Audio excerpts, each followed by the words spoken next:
An inner monologue confession. My parents' message lit up my phone while I was signing the final document of my divorce. "We want a peaceful Thanksgiving with your sister's family." I stared at it, pen still pressed to the paper, the ink bleeding like a wound. They wanted peace. I wanted truth.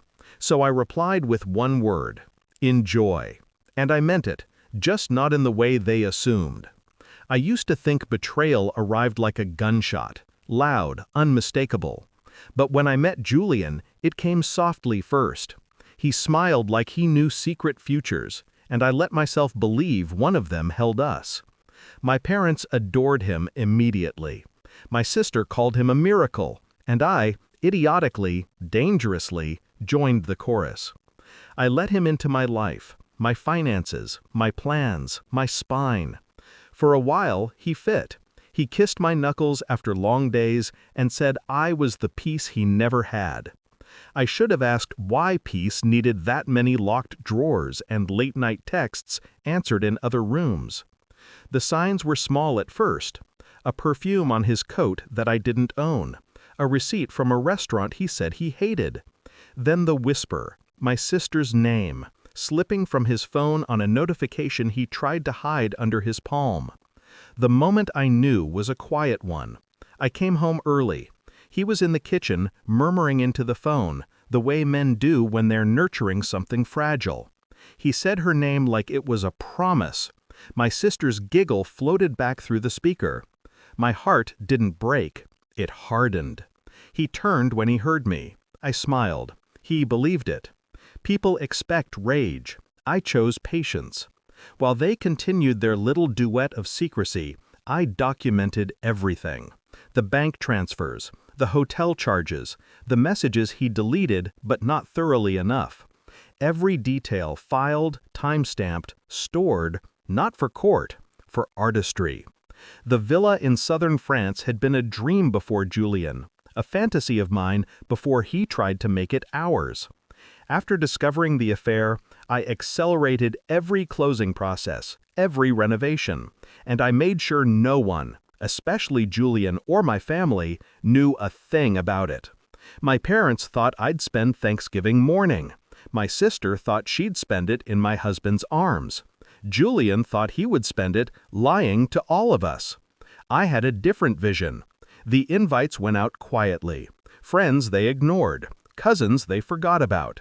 Relatives they pretended not to judge.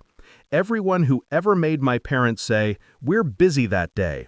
Every person my sister rolled her eyes at. Every soul Julian dismissed as irrelevant. I invited all of them to my villa's grand opening. A villa under my name alone. The RSVPs poured in so fast it was almost comedic. I didn't tell my parents, my sister, or Julian. They told me their own Thanksgiving plans. I simply didn't correct them.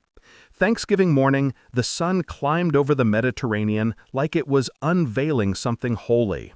My guests arrived in waves, laughing, cheering, congratulating me on my investment, my freedom, my future. Someone snapped the photos. The terrace, the infinity pool, the long dining table set for 30. Me at the head, glass raised, no ring on my finger. I posted them. It took 7 minutes for my parents to call. I didn't answer. They texted instead. "Where are you? Why didn't you say anything? Your sister is crying." Julian left. Left her? Or left to find me? Didn't matter. He called next. Then again. And again. I let it ring. He finally showed up at the villa 2 days later. I met him at the gates. He looked smaller than I remembered, like betrayal had drained the color from him. "You could have told me," he said. His voice shook. "I did," I replied. "You just weren't listening to me anymore." He started some trembling confession about confusion, about pressure, about my sister being a mistake. I didn't need the performance. "I'm not here for apologies," I said. "Just closure." I handed him the envelope. Inside were the printed messages, his bank transfers, a copy of the villa deed, a note that read, "Thank you. You helped me realize I deserved more, and now I have it. Alone."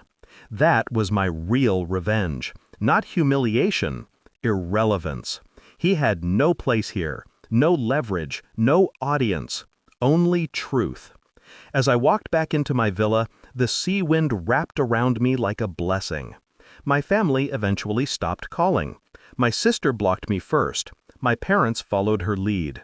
Quiet, clean, freedom disguised as exile. I poured myself a glass of wine on the terrace and watched the horizon sharpen. I didn't burn bridges. I built something on the other side. And I'm never going back.